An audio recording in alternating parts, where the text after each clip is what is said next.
to Rewind, the show where a couple of friends watch movies of old and aim to figure out if the reviewers were spot on or a little off. I'm Mike. And I'm Tristan. And this week, we're talking about... I didn't get the song again. The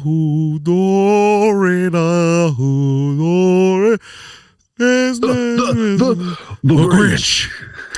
Specifically, Dr. Seuss's How the Grinch Stole Christmas, the 2000 live-action extravaganza. How you doing? Extravaganza, it was. It was. How you doing, Tristan?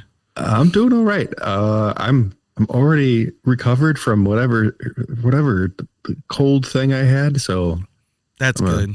I'm a new guy. That's great. New guy over here. I somehow, through internet osmosis, got whatever you got.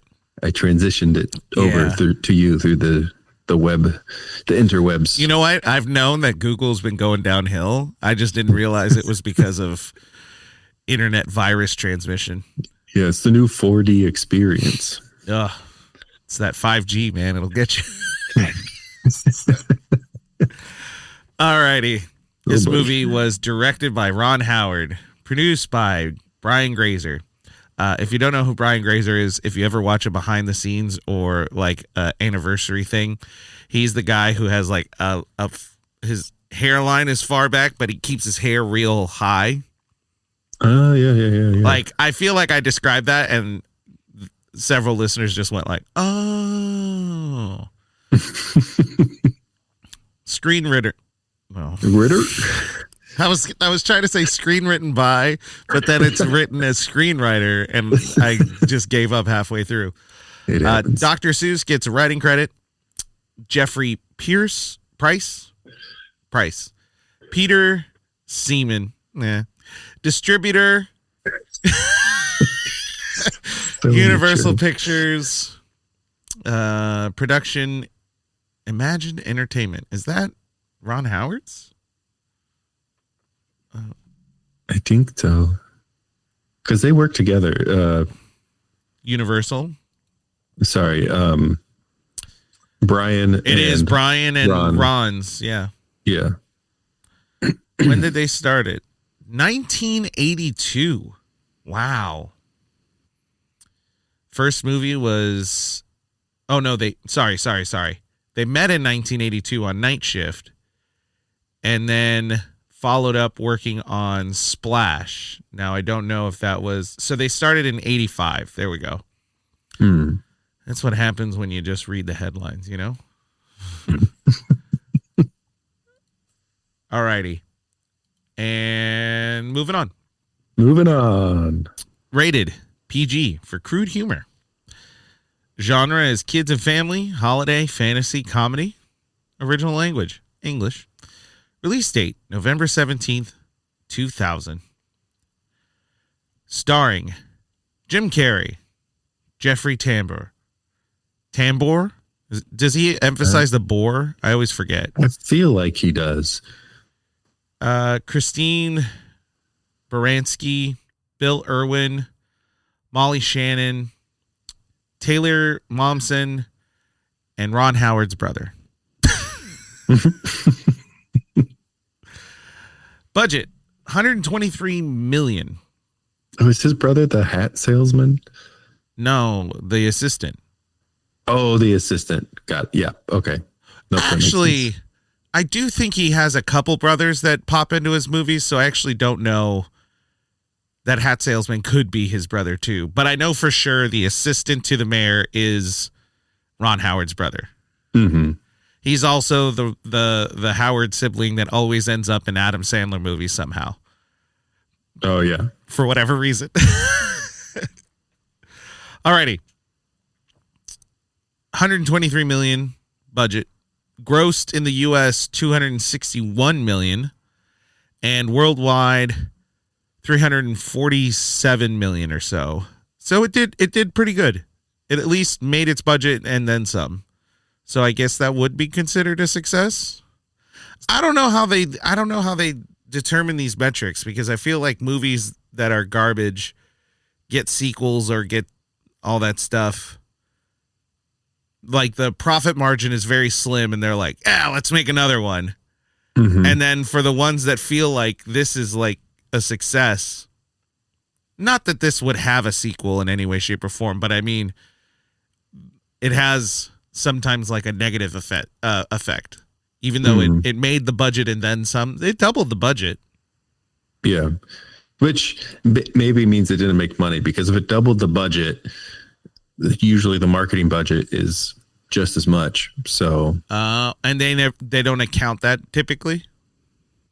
No, I don't think that's accounted for in the budget. Maybe I'm I don't wrong, know. but I think the estimated budget is usually the production value or the production budget. Hey, if you're in the business and you listen to this podcast, 1, why? 2, if you know the answer, let us know. We're on Instagram. Review Rewind Pod dot Insta. Or it's like Blue Sky. Did you with Blue Sky you can actually buy like a .com for it? Oh, I didn't know you could. Yeah. It's weird. It's weird going on Blue Sky and then being like, oh, who was it? It was NewYorkMets.com. And I was like, why is this an advertisement? Why am I getting this? And then it's just the Mets page. Anyway. Interesting. Yeah. Well, I think also those other movies that get the sequels and stuff are usually movies that have good merchandising after. Oh, that's right. Oh, well, you know what? I was talking to Chris about this. Speaking of merchandise, I distinctly remember that Radio Shack sold the remote control car, the tiny people car that the Grinch steals. Yeah. They sold that. We bought it. I don't know why. Apparently we liked it when it came out, but like, which is wild because I was 12. Why we would have it, I have no clue. I was the youngest, so. But, there you go. There you go. All right. Speaking of there you go.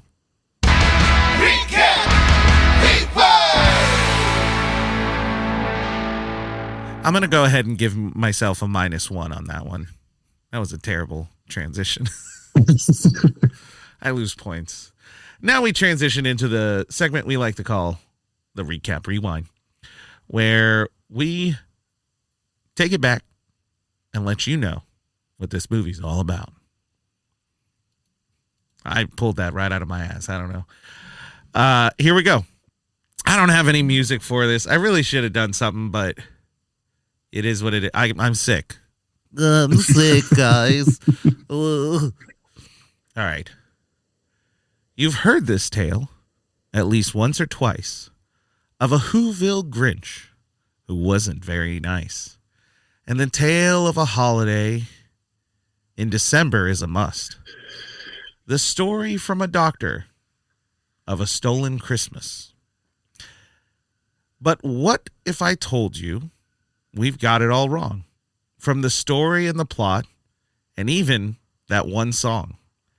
This tale has no green villain, no creature so vile, but the tale of a city facing its greatest trial. The one of corruption in a capitalist town, where the meaning of Christmas is lost and not found. But with the help of a child and a little fate, the Grinch reminded the Who's why they celebrate. Before we stop rhyming, let me finish this prologue, and I'll move to the recap before this gets too damn long. An orphan finds himself alone after a rich kid torments him. And we're supposed to think the Grinch is the villain? I am shocked he wasn't burning down the city sooner. But little Cindy Lou Who doesn't quite get Christmas either. She is looking to find the meaning of Christmas and maybe bringing some joy to someone in need. She meets the Grinch after hearing all the rumors, and for once, someone isn't afraid of the Grinch, which really throws him off. While the city's obsessed with the consumerism of Christmas, Cindy tries to figure out why the Grinch hates it so. And it's pretty clear why. The now mayor tormented the young Grinch when he worked hard to make a gift for his crush, Martha May who is, I gotta say, I think I have a crush on her. I don't know. Maybe it's the age. She's beautiful. I don't know. Anyway, Cindy convinces the city that not only should the Grinch be the grand something or other at the Christmas event that they hold or something, he deserves it. Cindy convinces the Grinch to come down. At the event, the mayor sabotages it for the Grinch and works as hard as he can to make the Grinch miserable. And the Grinch honestly takes it in stride and keeps his cool for way too long until the mayor gifts him a razor, sending the Grinch back to the day that he ran away from Whoville. The Grinch retreats and plans. Not a plan to take the joy away from Christmas, but to take revenge on the mayor and all he's done to him. The Grinch is able to sneak into every house and steal Christmas. In the morning, with the materialism eliminated, the mayor blames Cindy Lou for Christmas's demise. Her father, finally seeing what Cindy was trying to teach him all along, starts to defend her. And they sing. They sing a song not for the presents, but for the people they get to spend the holiday with. The Grinch, in the midst of completing his plan by pushing all the gifts off a cliff, hears the sound of singing, also coming to the realization that the holiday is not about gifts, but the joy the holiday brings. He returns the gifts and accepts his place amongst the Whos. The mayor is hung in a public execution, and the Grinch and Martha May have a healthy and vibrant sex life while being sound mind to not bring more children into this wicked world. That last bit is what I assume the epilogue to be. The end. Wait, hold on. How does time work? They're in a city on a snowflake, and they said it was their 1,000th Christmas thingamajig. Yeah. So that means that like 10,000 years occur in the lifetime of a snowflake? Yeah. Are they traveling through time? Like, what is happening? Anyway, I hope the mayor died.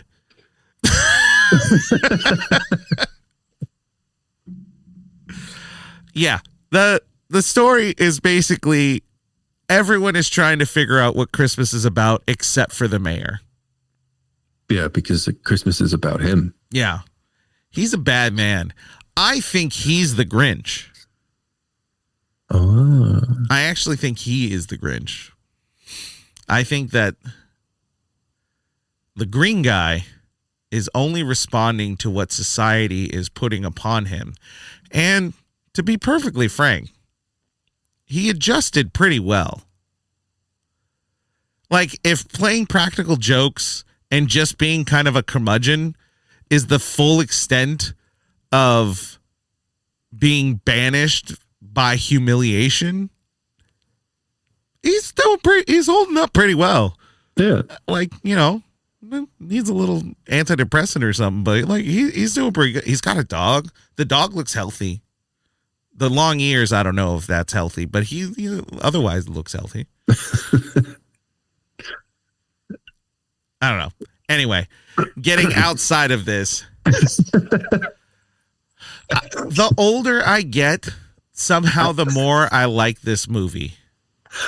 I think the Grinch is Shrek. Let's reorder this. I think Shrek is the Grinch. Right, because the Grinch came first. Right. I think you're right. I think you're right. I do think that, gosh, now we've really got to watch Shrek. But yeah, like, the parallels are remarkable. Yeah, it's kind of crazy. As you were talking, it's like, I think it's the same. Well, and I think there's more parallels with the live action Grinch to Shrek Oh yeah, than not the original story. But I mean the concept of an outsider who seems to want to be alone, keeps getting bombarded by society in some ways, to the point where he goes to do some crazy action that no one expects, but it seems to soften his heart and brings him to change his opinion on things. While it's not a perfect one-to-one, oh man, you're right. That is pretty close. There's some similarity. They're both green and they both smell like onions. I think there's many layers to them. Yeah. So what'd you think of the movie? Outside of that wonderful connection, that's great. Yeah. Now I'm going to be thinking about that for weeks. That's all I've got. It's Shrek. What'd you think of the movie? Shrek. It's weird. It is. It's a weird movie. The older I get, the more I feel like I accept my weirdness. And I really like weird things. And I gotta admit, I was laughing a lot in this movie. But I don't know if everything I was laughing at was necessarily like that. There's like the general populace funny where, you know, you could put America's Funniest Home Video in and 9 people out of 10 are going to laugh at it. And then there's certain comedies that you put on that maybe like 2 out of 10 are going to find it funny. I'm in that group. And I accept it. I accept it. This movie is so freaking weird. It hits so many weird like plot points, concepts, social commentary, like everything about it. It takes it from the weirdest perspective possible. And I mean, Jim Carrey's Grinch manifests itself out of his pain, his literal pain. And I say that because if you didn't know, the suit that Jim Carrey had to wear was unbearably painful. He had to have, I think it was like Navy SEALs or someone come in to teach him about how to go through like torture training, like how to get tortured without losing your mind. And throughout the film, he was essentially doing those exercises to help him stay sane. He does remark that it was like one of the worst experiences. But Krista also let me know that recently there was an interview about it and someone asked, is there a role you would like to go back to? And he said, with technology and where it's at, if I didn't have to put the suit on, I would love to try to be the Grinch again. Which, if you really think about the movie, he's amazing in it. Like, he's so good. But he's also very weird in it. Weirder than maybe normal. I don't know. Yeah, it did seem like a new level of just... He's like super wacky in it. Yeah.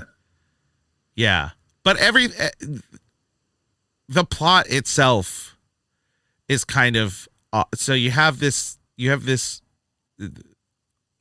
borderline fictional character even within the Whoville zeitgeist of the Grinch, who works to scare Who's. Like that's what he's aiming to do. He has fun doing it. You have a mayor who personally knows him, who apparently runs like a really corrupt office. And is just jealous of this guy. Like that is the mayor's arc. He's just jealous of the Grinch. I'm just trying to think of all the characters, and if you just walk their storyline just a little bit, you're immediately like, eh? So Cindy Lou Who, we have this child. Mm-hmm. We know in the original story, she's like 2. Yeah, they in the original story, in the original cartoon, she's like barely able to speak. Yeah. So Age. she's not that old. She's not that young, rather. But I would assume they're aiming her to be, I don't know, 7. Yeah, I was gonna say like 6. Taylor Monstead was 7 at the time, so probably around that age. Mm-hmm. Maybe they would try to make her a little younger because she was small, but somewhere around that, 6 or 7. You have this character who is just completely bucking the societal constructs of what this holiday is. Immediately see something wrong. So we kind of see like a noble heart to her. Is extensively attacked by this mythical guy, but also saved by him. And then she goes on an ambitious journey throughout the town to research him, which for how much everyone like hates this guy and besmirches his name and all of that stuff, a lot of them seemed really willing to talk. Yeah, I just gotta say, like, oh yeah, like if she was like, hey, there's that guy in that hill and he murdered like 15 people. We don't talk about him. Mm-hmm. What do you want to know? I'll tell you whatever you want. Like, that's what it feels like. It's yeah. We're going down a weird path. Her dad was like, we don't talk about the right. Grinch. Like, we don't do that. So there's already some weird plot things happening there. And then she convinces the city to change their mind. Like she changes their mind. And she goes alone to invite him. She goes to his cave to invite him by herself. Her dad looks for her after the fact. Only because he's like, we're late. Not because, hey, you've been missing for hours. Where have you been? You're right. And then, the chaos happens at the Christmas festival. And she seems sad, but she still has like some hope. So her and herself is her own weird kind of character, but like she's a good character. Yeah.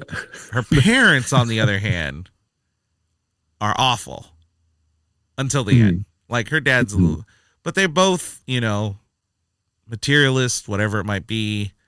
Her dad just gets walked all over by the entire city, by the mayor, by everyone. Yeah. Her mom is just really jealous of Martha May. Martha May is weird under herself because every time she gets close to the Grinch, she's like having an orgasm or something. Like, I don't, it's so much. Weird.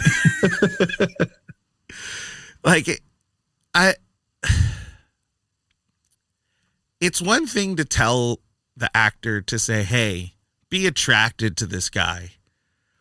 But she is frozen every time. But like, not like frozen as in shy, but like overwhelmed by whatever she's feeling in her body. Yeah, I think her most spoken line is something along the lines of, oh my. Oh my. No, you're right. It's either that or like, oh, like, yeah, she's a wild character. I get her point in the story. I don't understand her as a person and as a character. I understand her role in the story. Her role in the story makes sense. This guy who made the Grinch's life miserable was jealous because she liked the Grinch and not him. Great. Cool. That's fine. But she was like obsessed with the Grinch and just didn't function. And there's a line where that's, it's like it can be a joke once or twice, but it was the whole movie that she was there. Yeah. And somehow she developed that as she got older. Because when she was a child and they would talk to each other, she was normal. She was normal, flirtatious, extremely flirtatious for whatever grade they were in.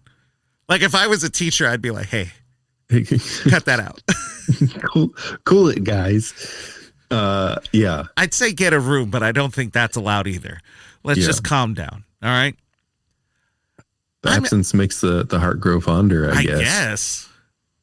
Well, and then I don't know if she was rich or just maybe she's just really successful, but she's like a single woman. We could assume that the mayor probably buys her a lot of things. Which, let's just jump to the mayor.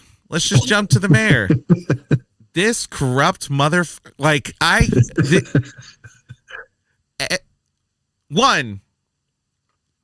Jeffrey Tambor is hilarious.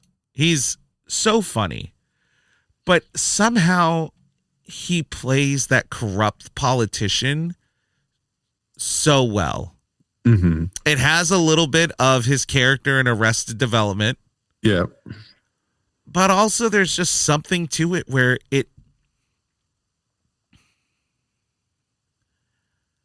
I feel like if you talk to him, you wouldn't feel it. But when he acts it, it feels so natural. Mm. When Joe Pesci acts, it feels natural that he's a mobster or something like that.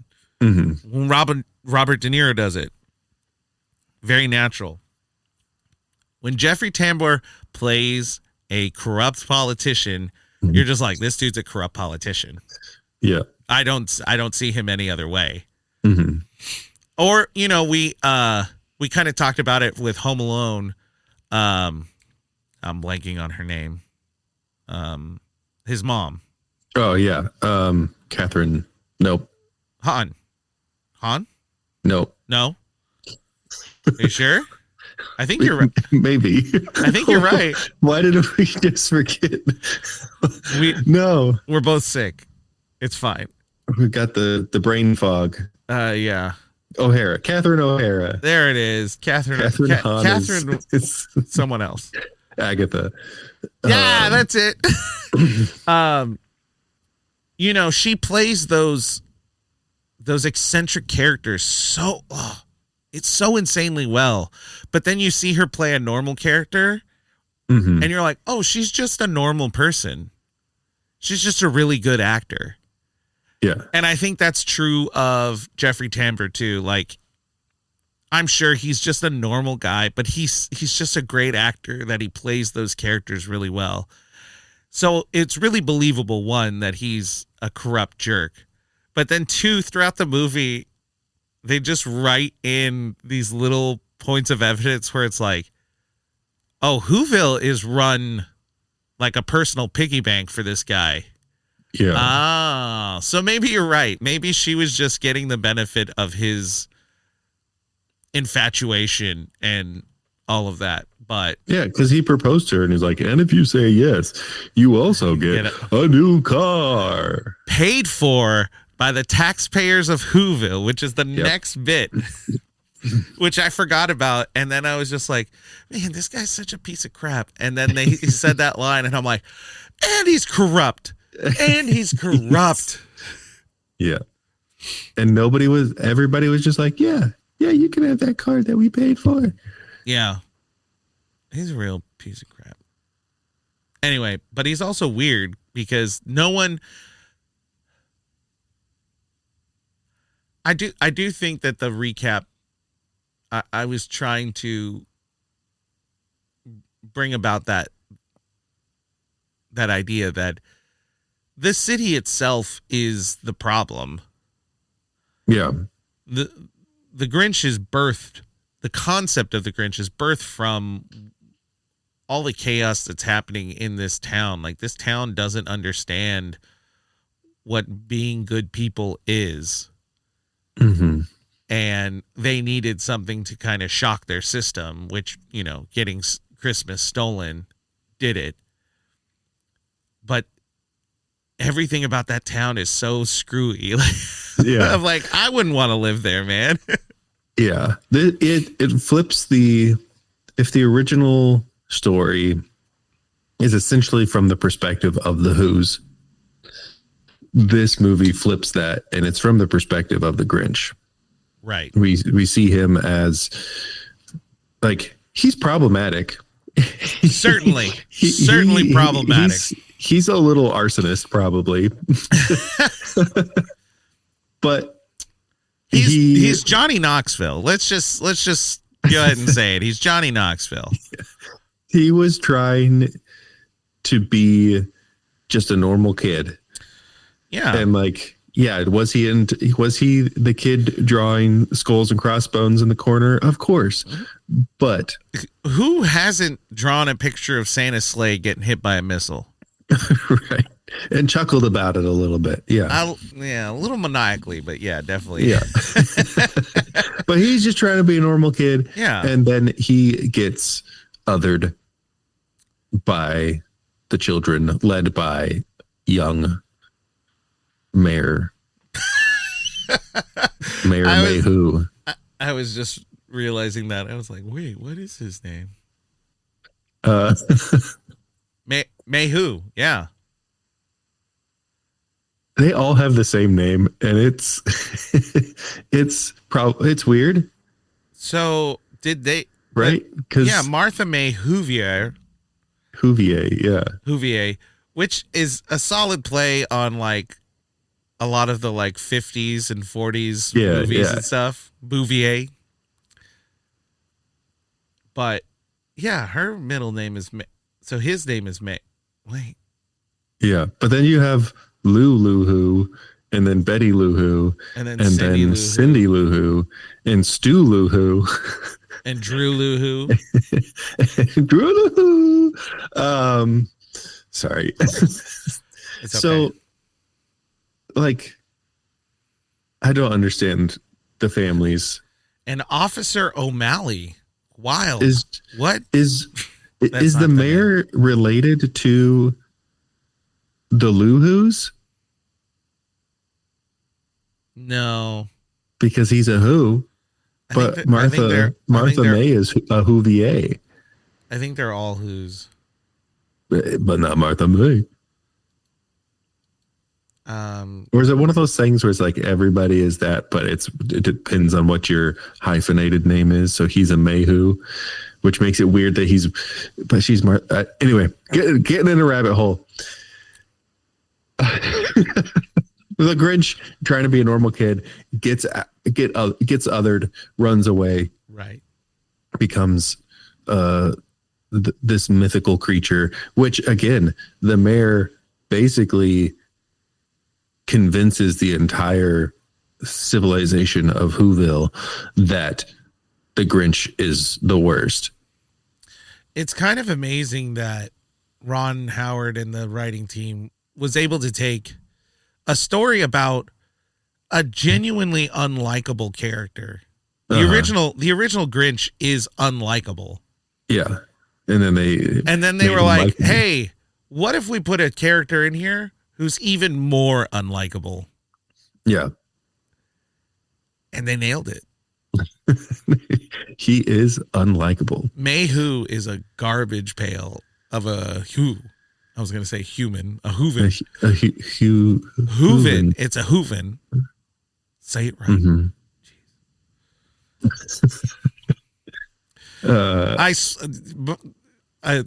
I'm on one of the pages and the trailer is popping up and it's showing again the snowflake, and I'm like, so when that melts, what's that apocalypse going to look like? Yeah. And then that's all I'm like picturing in my head now. It snows inside of the snowflake. So is there another layer of who's within that snowflake? How microscopic do you have to get to still have sentience? That's what I'm trying to figure out. Because a single cell organism in our world, as far as I know, is not sentient. But it appears as though. And can they be aware of the other dimensions outside of them? Like, is it like if you're the a two-dimensional Who's? Are you saying being, the Who's specifically? Yeah. Like, can they be aware of what's outside of the snowflake? According to the great book of Dr. Seuss, yes. Because Horton hears Horton hears a who. Yeah. But it also says that by that standard too, this society of Who's have spent thousands of their own lives or whatever in a constant winter. Yeah. Because the Who's in Horton are on they're on a flower, aren't dandelion something or other. Mm-hmm. And they have like normal weather. So maybe they came from a snowflake, and then a snowflake landed on the flower, and then it melted, and then they had a horrible Armageddon, and then they were like, "Oh no, we're cool. We're on a flower." So then now God told the Grinch to put 2 of every animals onto an ark. Yeah. So when it melted, it landed. 2 of every who.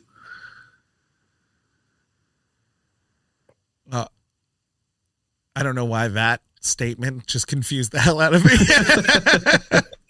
Also, Santa also goes to Whoville.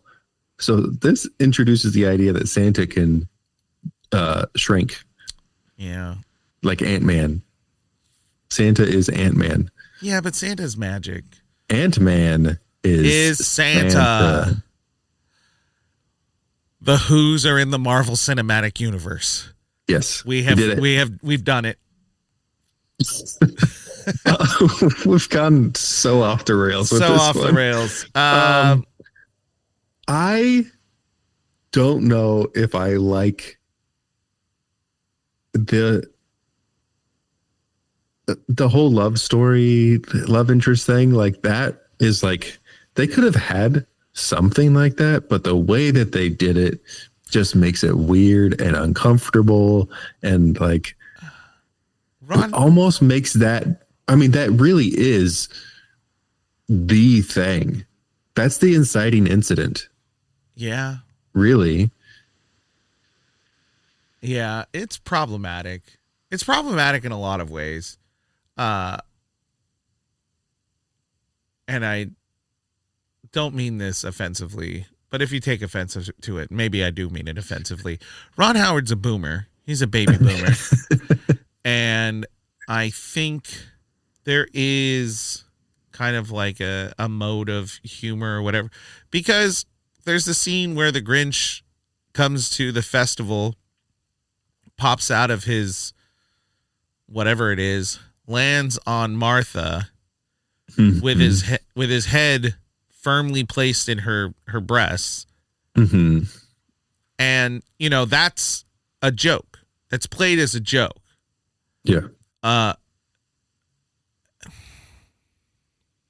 she got a concussion during that. I was going to say, I'm amazed she didn't snap her neck. I'm surprised she's alive. She should have been seriously injured from that. But the joke is simply, haha, face in woman's chest, ha ha ha, which is not a very good joke.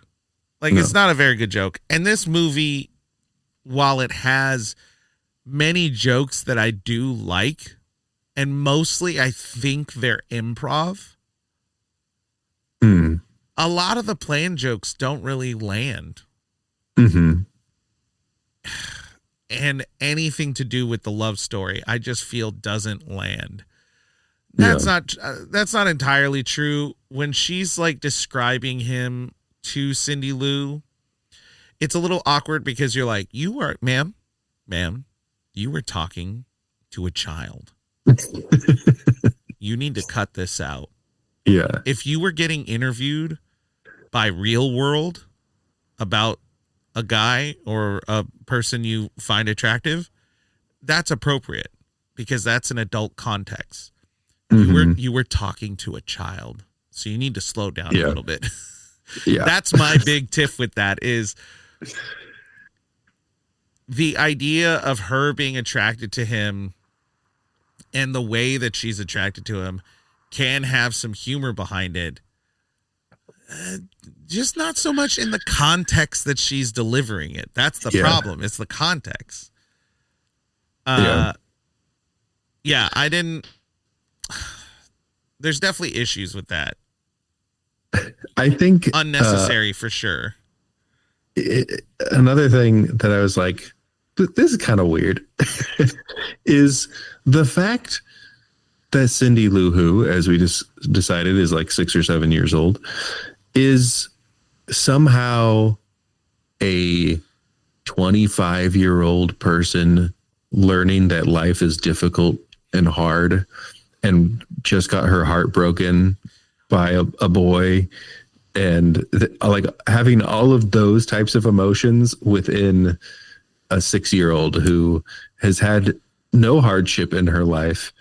And like, we don't, I mean, it makes sense to have a character like that who's questioning this whole society, the way of doing things. Great. The Where Are You Christmas song? Where are you Christmas? It's like, it is a song sung by somebody who has gone through something, but she's Lisa Simpson. Yeah. She's Lisa Simpson. She is someone who is far too mature for what her life experience has given her. Mm-hmm. I get that. Now that you're saying that, I do get that. And I can agree with that. It is kind of odd. If they made her a little older or had something that Well, even the crux of her dilemma is kind of forced. Mm-hmm. What you can look at the idea of materialism, absolutely, or the consumerism of Christmas, great. But you as a child, what was that catalyst? We don't have a catalyst. There's no catalyst.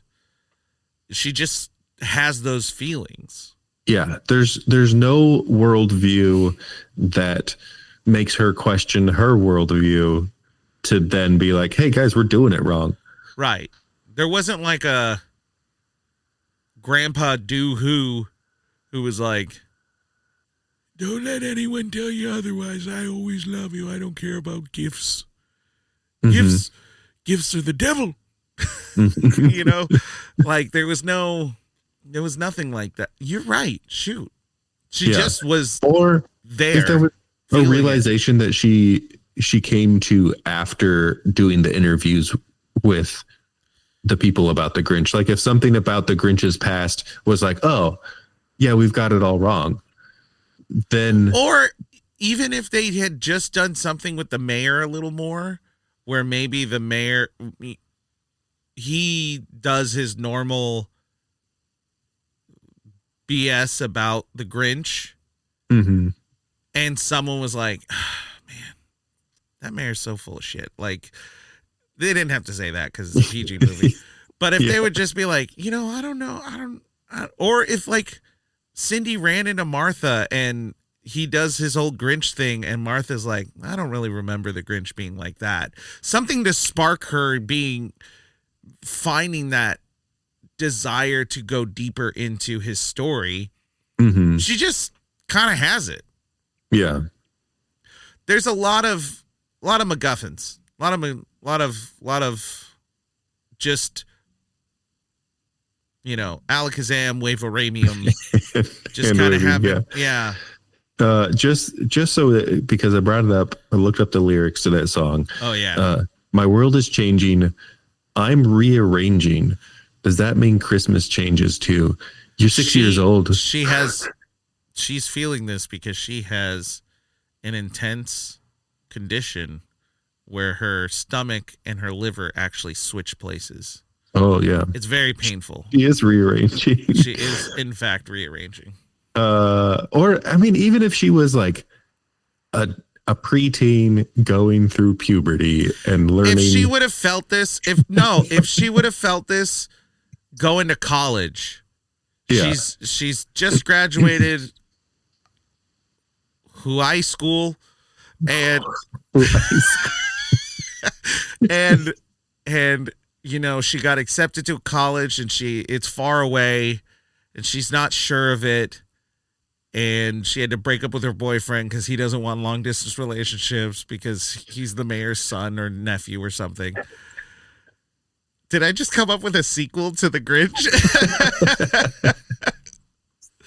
But yeah, I get it. I get what you're saying. I fully agree with you. There's just a lack of motivation for at least 30% of this movie. Character-wise, it makes no sense. Yeah. I like Taylor Momsen. I like how she acts. I think she's adorable. I think how she acts brings a lot of character to that character that was just kind of a 2-year-old stand-in for a kid. It was just meant to be like a cute 2-year-old. She brings so much to it. She's a great little, and I say little because she's very young at the time. She's a great young actor. Yeah, that was one thing that I took note of while watching it, was that she is like pretty good for a kid. It's excellent. Yeah. Like she does, it's not just the way that she delivers her lines, but she does good facial responses to things as well. It's funny because now seeing her, you can kind of reflect back on like Home Alone, and I think we talked about it where Macaulay Culkin was a pretty good actor, but also had some things that were they're just a kid. And I feel we can say this for both of them because they were about the same age when they filmed this. True. And she just has a maturity to her that really feels like she can bring that acting about. I feel like when a kid is a decent actor by how they laugh. And she had such a cute, bubbly giggle that felt real. It didn't feel fake. Yeah. And there are some kids that when you hear them laugh on screen, you're like, that kid was kidnapped. He's being tortured behind the camera. Like we got to save him. Yeah. It just isn't good. Yeah. Anyway, let's just crap on this some more. Well, actually, I do want to talk about something I like. They took I don't want to say they experimented, but I feel like they took a lot of risks in the cinematography. And I kind of liked it. I kind of like the cinematography. It's very unconventional. And even though the movie is set in this setting where it clearly is a movie set and somehow feels dated, even though they're in a mythical land. Yeah. Some of the choices with the cameras, I loved. They used it was like they started using the GoPro kind of angles on certain things. During the festival, there's a wide shot where the camera is like 30 feet away from the Grinch, but you can hear him perfectly clear, but the camera is far away. And there's something about that is very unconventional, very different from the norm. Also doesn't make sense because typically when movies film things and then they bring sound into the mix, they always try to put the sound in perspective of what the camera is doing. So if someone's far away, you're getting the sound from far away. But this one is the camera's far away, but you can still hear it clear as day. And I don't know why. it would probably get an F in a film class. Not an F, but it would be docked for it. I kind of liked it. Mm. There was some weird cinematography stuff that I just was like, yeah, they did some funky like movements with the cameras, or yeah, just kind of twisty swooshes back and forth. They could have done without the CGI. 90% of their CGI they could have done without. Yeah. When they like they tried to make the Grinch look real fast, so they add a bit of blur to it. Yeah. I think they did a pretty impressive job, one, creating a real world version of a Dr. Seuss. Yeah, agreed. I say it looks like a set because there's nothing that exists that looks like that. Right. No, I know what you mean. And I'm just saying, legitimately the only thing that gives it away. The set looks amazing. It looks so good. Yeah, the set design, the practical costuming. The costuming the is insane, and the makeup is crazy too. Yeah. Both of those, A+ all around.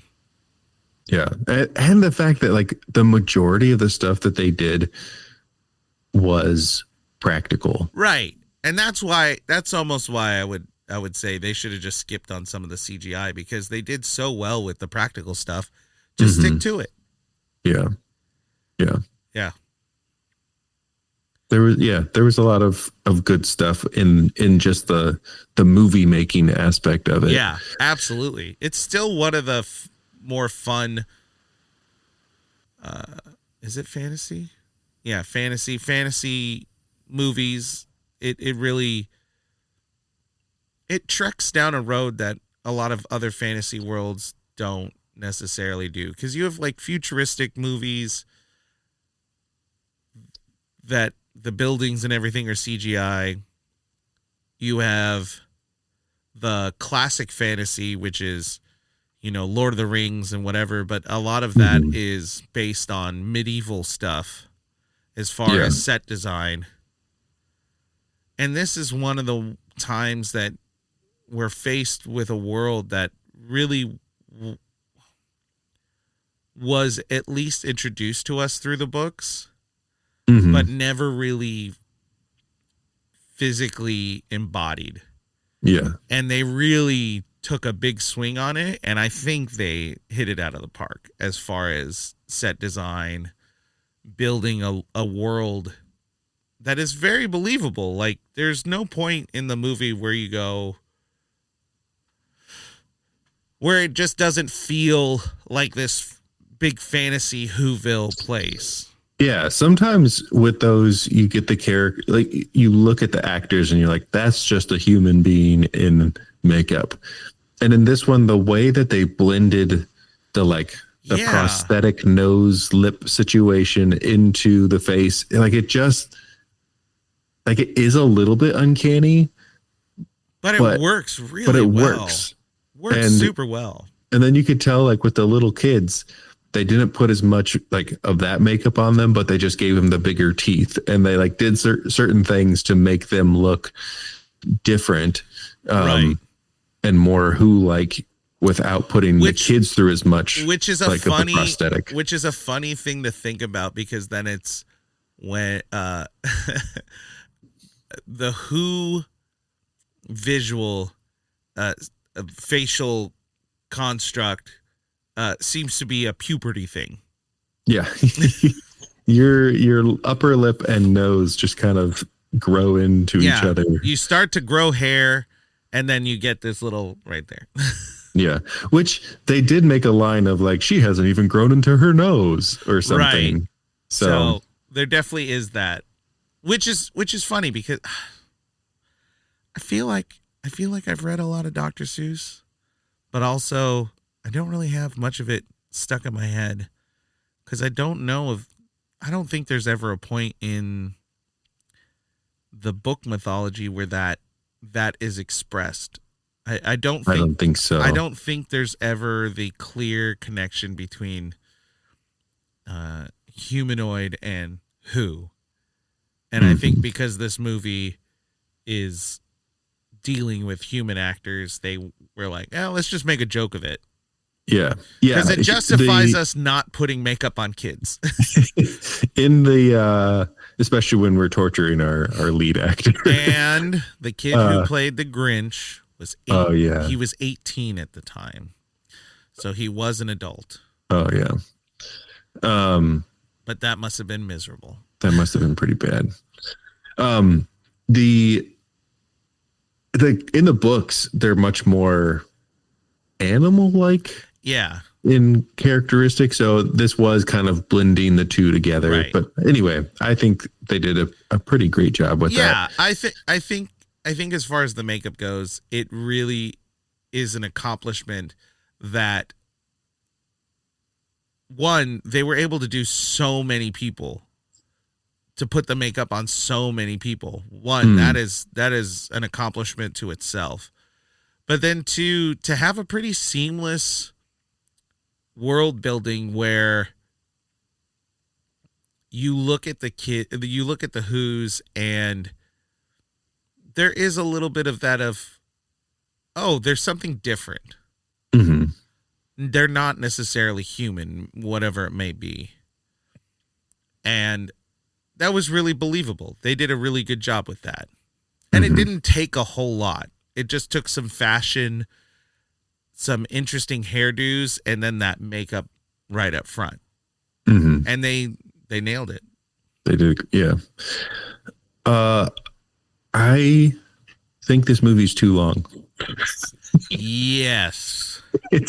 I think they could have told the same, kind of flipping it on the head, making the Grinch not necessarily the bad guy, but making the attitude and the culture around Christmas being the villain, and making the mayor the villain, or the personification of that.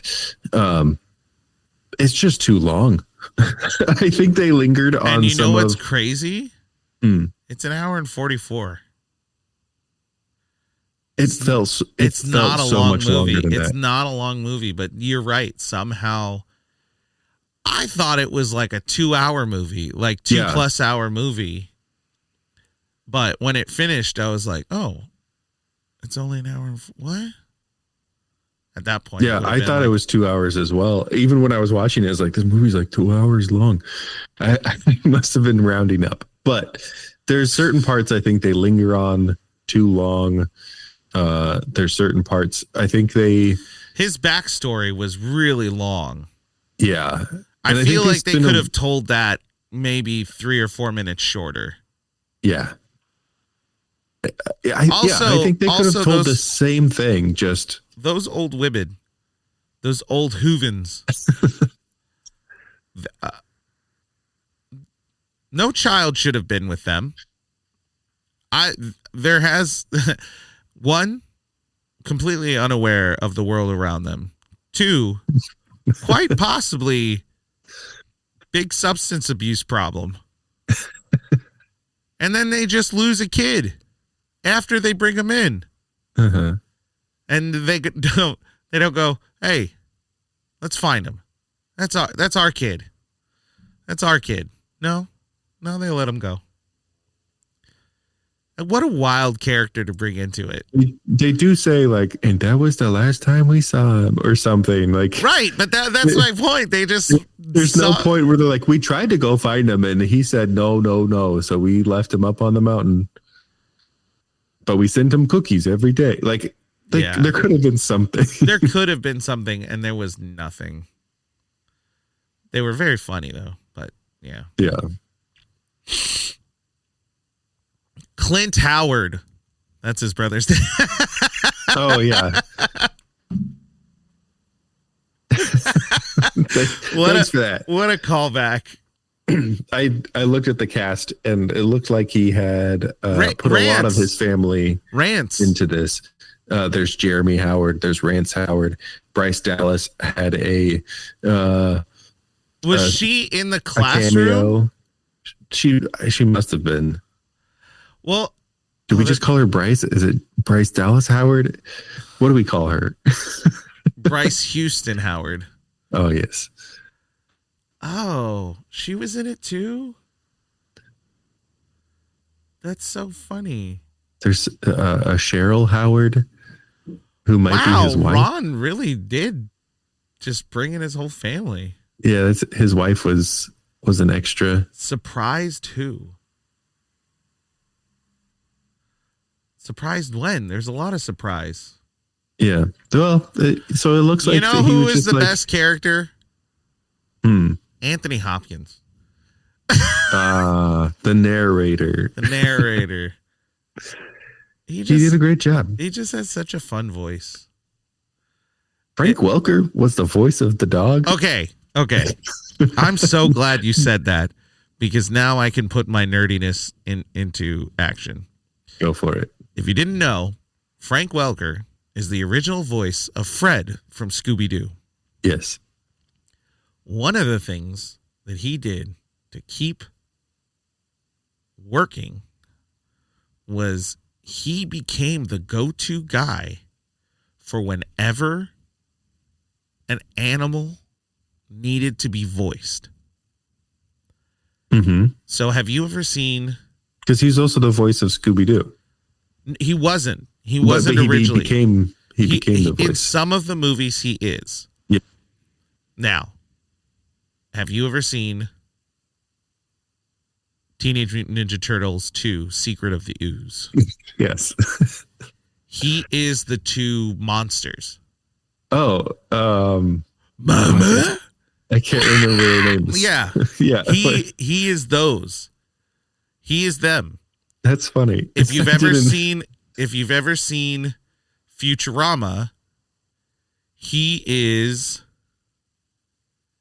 Oh, I'm blanking on his name. He's the voice of Leela's pet. Nibbler. Yeah. That's Frank Welker. That's the same guy. But he's also really good at making actual like animal sounds. He ends up being lions and bears and all sorts of things throughout just a great deal of pop culture. It's that weird thing that you might not know who Frank Welker is, but you've heard his voice for sure. Good. Here, let me just put it in this context, which is wild. Most actors have, or not most actors, but like veteran actors, if you go on their IMDb page, they'll have 100. They'll have 150, maybe even 200. Frank Welker has 900 credits. So many, yeah. He has so many credits because his voice is just everywhere. So he does Frank, or not Frank, what an idiot. Fred. Frank is his cousin. He does do Scooby-Doo. He does do the voice of Scooby-Doo. He's been doing it since like the 70s. Yeah. Oddly enough, in Avengers Assemble, which was a great little animated TV show, he was the voice of Odin. Let me see. He's Shockwave in the Transformers movies, the Michael Bay one. Yeah. Let me see if I can find more. Well, he has a bunch of like short credits too, but he's just a voice you've definitely heard. If you go into the 80s, he has a lot of credits where you're like, wait, he was in that? Yeah, he has done so much. In Disney's Hercules, he played Pegasus. Nice. In Aladdin, he played the monkey, Abu.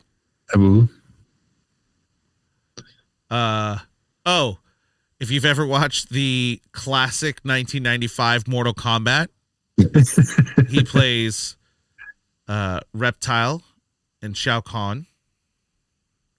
The voice, of course. Oh wait, I think he plays. What did he play? What? He played. They just mark it as voice creatures in Super Mario Bros., the 1993 flop. I'm pretty sure he's Slimer. In 2002 is when he first became the voice of Scooby-Doo. Yeah. As well as Fred. Man, I got to tell you right now, this is my favorite rabbit hole we've ever dove into. He was also the voice of creatures from the live action Scooby-Doo. Oh, that's so funny. Yeah. There's this weird thing where I just pray to whatever holy thing out there there is, that he's not an asshole. Like, that he's like a good guy. Because I just love him so much, and everything he does, I just think it's really fun, and I just hope he's a good guy.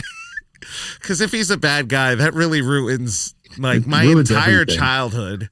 Yeah, he's kind of like the new version of him is D. Bradley Baker, who... Oh, man. I feel like there's a few versions of him. But you might be right specifically about him. If there's animal sounds that you're hearing now, there's a good chance there's a good chance it's him or D. Bradley Baker. Yeah, and then every once in a while it's Alan Tudyk. Well, I will. My caveat on that is if it's Disney or Pixar, it's probably Alan. Yeah. Which anyway. Speaking of Alan, it's wildly violent and gratuitous, but have you seen Creature Commandos or whatever it's called, the new DC animated thing that James Gunn did? No. Alan is in it, and it's kind of awesome. Really? Yeah, I kind of love it. It's really gratuitous, but there's something very charming about it all, and I think that's just James Gunn's writing.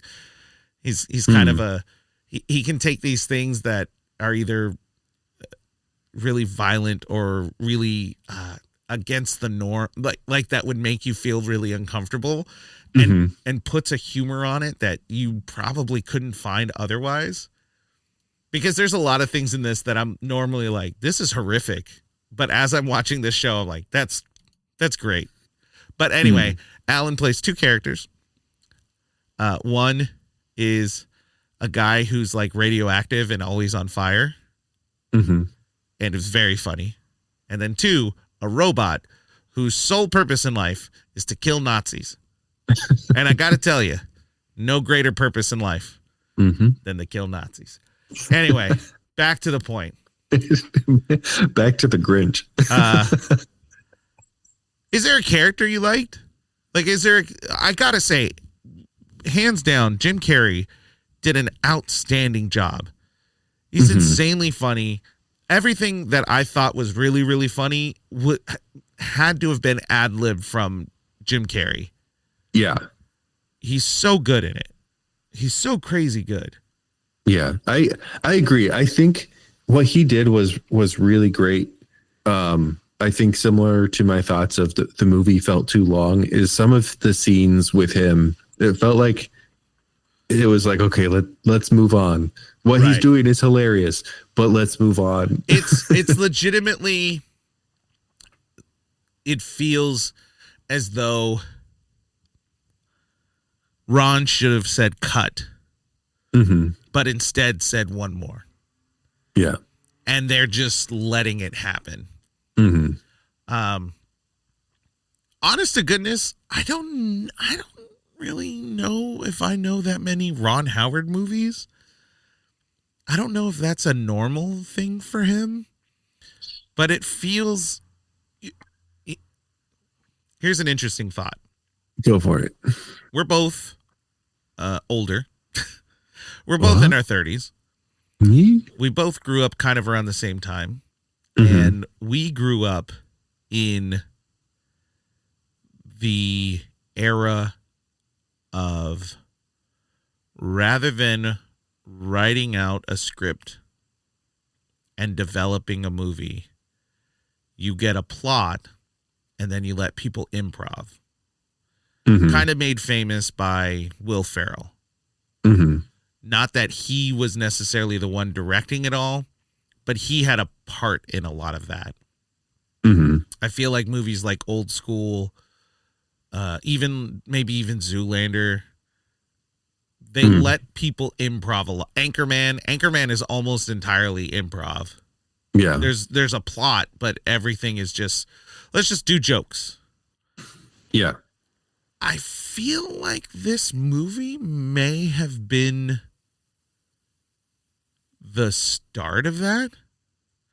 Maybe unintentionally, but it feels as though a lot of the jokes don't feel written. They feel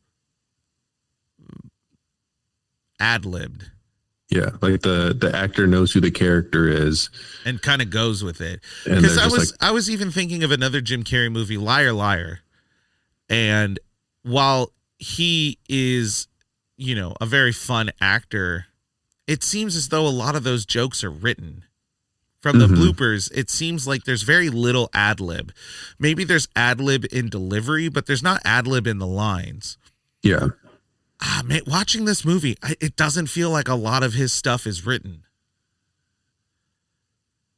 Yeah, it just kind of feels like he's going back and forth with himself. Yeah. Even, what was the line? Bleeding hearts of the world unite. Like that even sounds ad-lib. That doesn't sound written. Maybe it is written. Maybe I'm wrong. I would love to see the script of this and read through it and see what they did and what they allowed Jim Carrey to ad-lib. But it does feel like they filmed him for 20 minutes, giving as many lines as possible, and then just picked the one they thought was the funniest, which is that mode of transportation as far as building a there for those kind of movies. I'm just curious if like this is the first one, because I'm trying to think of movies prior to this, even in the 90s. And yes, there is improv, there is ad-lib, but to the extent of what we saw in the mid 2000s, I feel like this is the first one that maybe kind of took that route. I'm not sure. Interesting. I might be pulling that out, but it feels like that. A lot of this movie feels like that, which gives credit to Jim Carrey, but I think also is a detriment to the overall product in that, like you were saying, it's too long. I think if we were to really do a step-by-step of the plot, we could easily break down problems in it. Like, it's not a well put together plot. And I'm wondering if, well, I can wonder a lot of things. It just, it's a stupid thing to say, but the original material, I think the original animated movie was only like 30 something minutes. It wasn't terribly super long. Short. And the book is very short, so they had to add a lot, but I think it's almost as though they built this set and had all these costumes and really had to stop in the morning and go, okay, we got to make this worth it. Yeah, we got to do all we can to make this worth it. We spent because we're so many spending hours a lot. Yeah. Yes, we better make it worth it. And so they just kind of let him roll. Yeah, and I think a great scene that shows the improvisation of him, and it's just a quick moment, and it's an example of many great things. But when he pulls the tablecloth from the table and nothing falls off. And then he goes back. I really back. feel like that was probably an accident. Yeah. I think he actually did that, and he's like, oh, dang. And then went back and just knocked everything over. Yeah, there's a lot of moments where he's leaving a scene where he just adds something to it, and they kept it, and it's really funny. Yeah. Just to go back, you had asked movies that Ron Howard has directed. Right. Things like Willow, Apollo 13, A Beautiful Mind, Cinderella Man, The Da Vinci Code. I don't want to go down a Ron Howard viewing experience, but I will admit, I don't think I've seen any of those. Really? I've never seen Apollo 13. Mm-hmm. You've never seen Willow? I don't think I have. Hmm. I know the context of Willow, and I'm sure I've seen it on TV, but not to the point where I remember it. I know what it is, but it's a weird one. So it's maybe he's just weird. Maybe Happy Days just broke him. He did, sorry, or the Andy Griffith Show. Thank you. Ed TV. What? Say that again. Ed TV. He directed Ed TV. Yeah. Oh, then hell, I did see a Ron Howard movie. I definitely saw Ed TV. Frost Nixon. That's Ed TV is Matthew McConaughey, isn't it? Yeah. What? He did that? Mm-hmm. I was so unaware of directors back then. I was like 10. I don't know. When was that made? 96? 99. Okay, I was 11. So my background, we lived in both our houses. Eventually, we lived right next to, I would stay with my mom during the week, and then I would go to my dad's house on the weekend. And he lived by a place called Video Depot, which was our local video shop. My mom's house was right next to Hollywood Video. Remember Hollywood Video? Oh, yeah. Mm-hmm. Oh, no.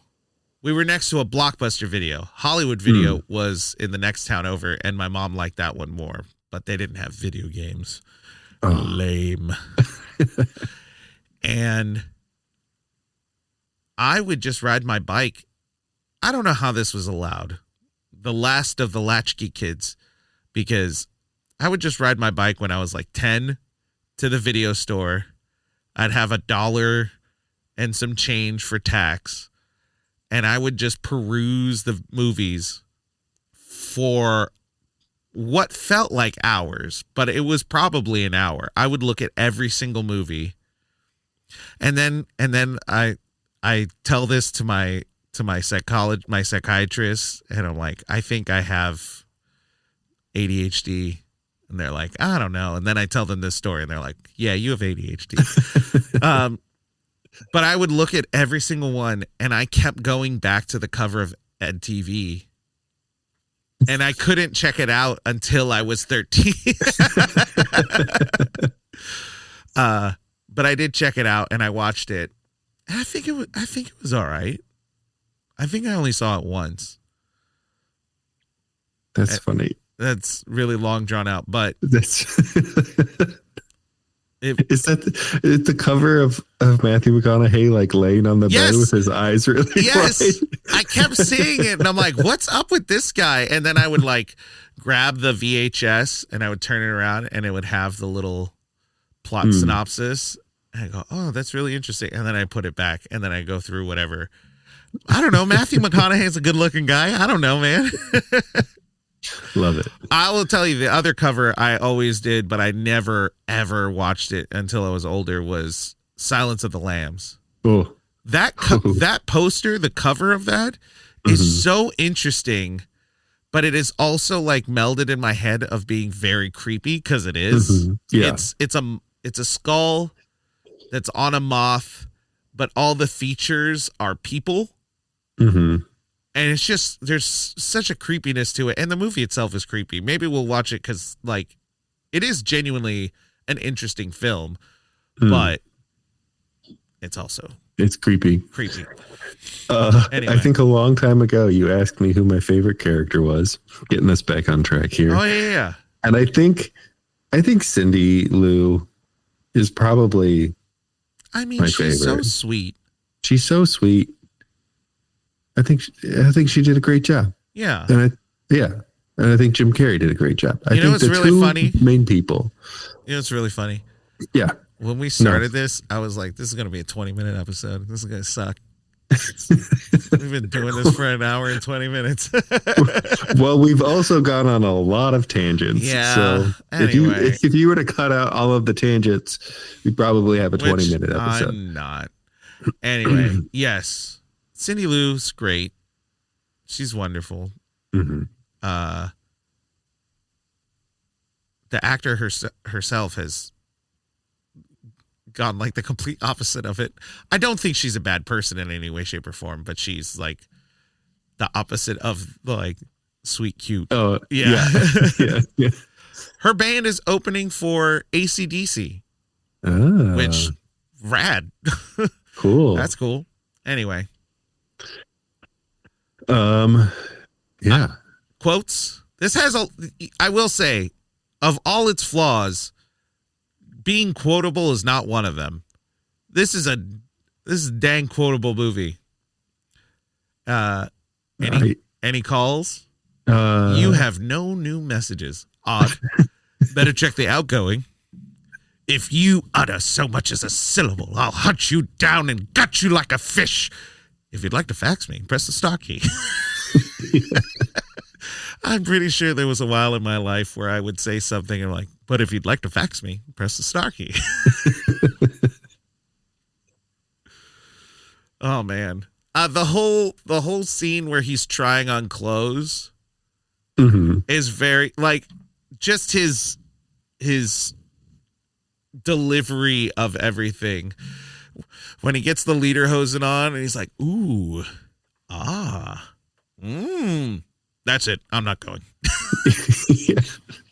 Also, what happened to that guy? Did he kill that guy? I think he killed that guy. I really appreciate when he's talking to the Echo. Mm-hmm. And then he's like, I'm an idiot. And the Echo, you're an idiot. And then he whispers to himself, you're an idiot. Yeah.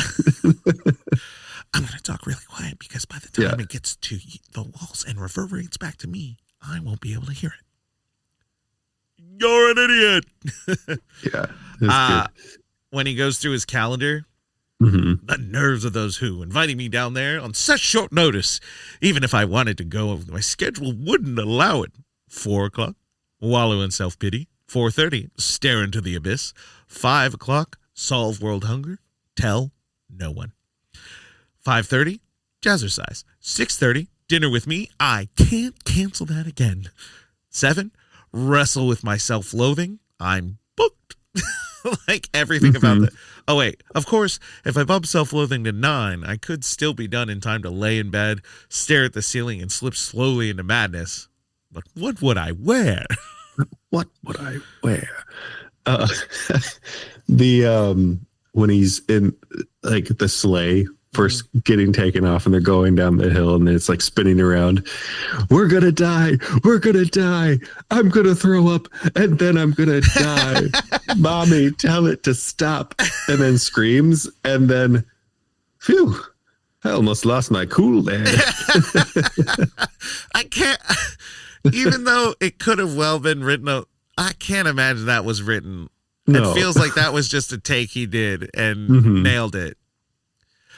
How he delivers lines is just really funny because I've definitely said it where something might be happening and I'll be like, help me. I'm feeling. Oh, a lot of everything just kind of hits, and I don't know why. Well, because Jim Carrey's great. There's when they're doing the when here's the Cheermeister and they're doing the pudding. The taste test and like people are just shoving the stuff into his mouth and the one guy who's like, this isn't even pudding. He's like, what was it? I like right before that when he arrives and he's like, I heard that I won Cheermeister and then there was an award. She also told me there was a check. No, I didn't. There's no check. Yeah.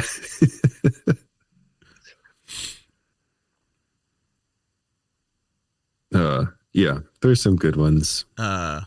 Your cheek is so, I know, hairy. No. Greasy? Stinky? Do I have a zit? No. Warm. It's like very sweet, but also Jim Carrey just being. Do I have a zit? Yeah. All right, let me see if I can find any others.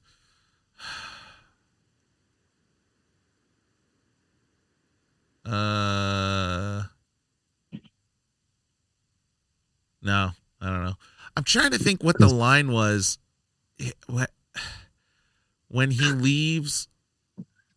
Oh, one is very funny when he's rapping Cindy Lou. Mm-hmm. He's like, hold still. Max, pick out a bowl. And then, can I use your finger for a second? Yeah. But when he leaves that scene in particular, he says something at the end, and I can't remember it. They had to have recorded it afterward, but it made me laugh. Oh yeah, like as he's leaving. I can't remember what it was, but it was. There are a lot of those little quick things that he does that are very funny. Alrighty, anything else for you? No, I mean I'm sure there is, but all those right, were. Let's quit beating this horse.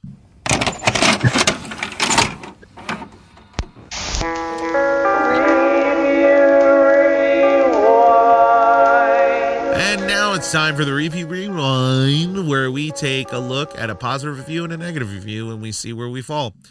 Metacritic friggin' hated this movie, 46%.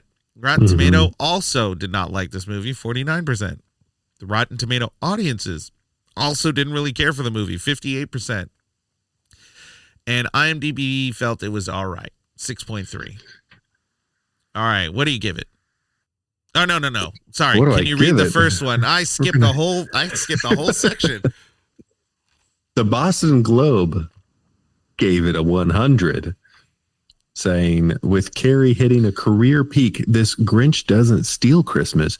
It restores the season by helping energize us enough to make it through the whole thing. Here's the thing. Here's my perspective on this review. It's a weird review. Go ahead. If it was my first viewing of this movie ever, I think I would fully agree with that. But I have watched this movie every year for 24 years. Yeah. So, and sometimes multiple times in a year. Multiple times. Like, okay, guys. Yeah. I feel like I've analyzed this movie more than you probably should analyze a movie. There's also the Salon one that's coming up that is a 20. Yikes. And I've watched it a lot, and I still don't agree with this. You will not like it on the screen. You will not like it. Not one scene. Ooh. Oh. Oh. Tried to Dr. Seuss it with his douchebaggery. I'm still stuck on it restores the season by helping energize us enough to make it through the whole thing. This person sounds like they don't like Christmas, but they liked this movie.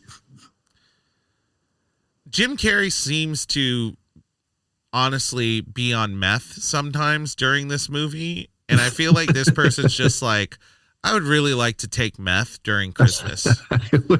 I'll have what he's having. I think that's what they're trying to say. Yeah, I agreed. I think there is something about Christmas that is both appealing and unappealing. Let's just go ahead and say that now, because this is our last Christmas episode. Ever? No, just this year. Just this year. And Christmas can be hard, and I get that. I don't think this movie energizes me in that way. I feel like Home Alone did it a little better. I almost feel like Die Hard did it a little better. But yeah, I don't know about energizes. Feels like such a weird take. Yeah, this one feels almost too distracted by the additional story to really be affected by the fact that it's a Christmas movie. Well, your question your question before we give it our grade. Mm-hmm. Is this a Christmas movie? Is it a Christmas movie? I think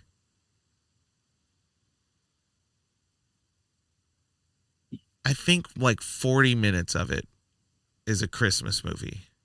Mm-hmm. And then there's like an hour that just doesn't know what the hell it is.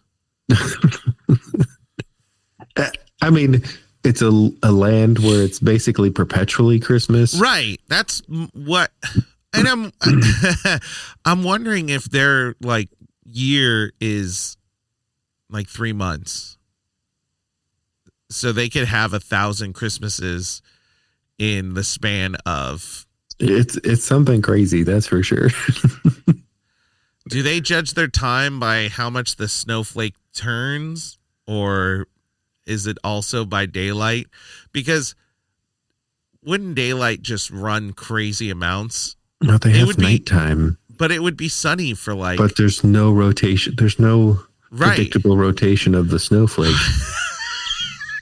I didn't realize that thinking of the science of the snowflake would really breaking everything because wouldn't they have essentially like a 24-hour sun at some points? Or wouldn't they technically not have any sun because it's deep within the scope of. They would have light coming out of the floor of the ground. Yeah. I think I just broke my brain. It's yeah. It is by all means technically a Christmas movie. It's a Christmas movie, but it's also. I just think it doesn't do the best job of making Christmas the focal point. I think it just gets distracted, but I think it is a Christmas movie. Well, what's interesting, imagine if we said it wasn't. Yeah. The distracted part is really interesting because they're really trying to force the idea that Christmas is the catalyst to the Grinch. And it's really not. Not in this. The holiday is not the thing that does it. There is one person who ruins everything for the Grinch. Mm-hmm. And the fact that he associates Christmas is, he was a child, so it's what a child would do. Mm-hmm. But if you break it down, you're like, that's not really the problem. This is a weird love triangle story that happens to be during Christmas. Mm-hmm. And apparently Christmas happens a lot. Yeah, it's a Christmas movie. It's a Christmas movie. It's a Christmas movie. What do you give it? I think it's a C for me. Yeah, that's where I was at. I give Jim Carrey like a B plus, but the movie as a whole is like a C.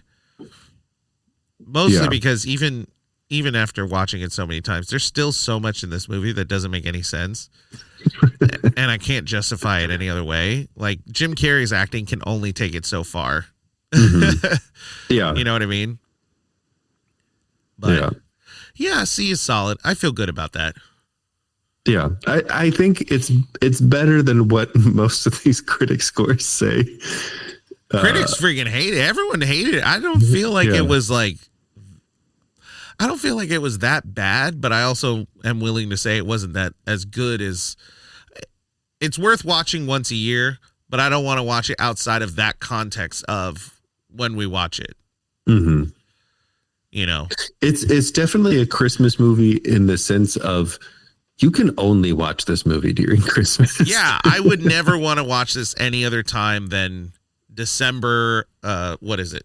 A week and a half out from Christmas. Like I don't ever want to watch this again outside of that context. Yeah. Feels good. Feels good. You feel good? I feel good. We feel good. All righty. With that said, thanks for listening. I am Mike. He is Tristan. We're on the internet. Oh. And we will be back next week with a special episode to celebrate the after Christmasness, and then we'll be back in the new year. It'll be great. I think we're finally going to start watching sequels. Whoa. We'll see. Anyway, listeners, remember, review those rewinds, and we will see you next time. Bye-bye. Goodbye.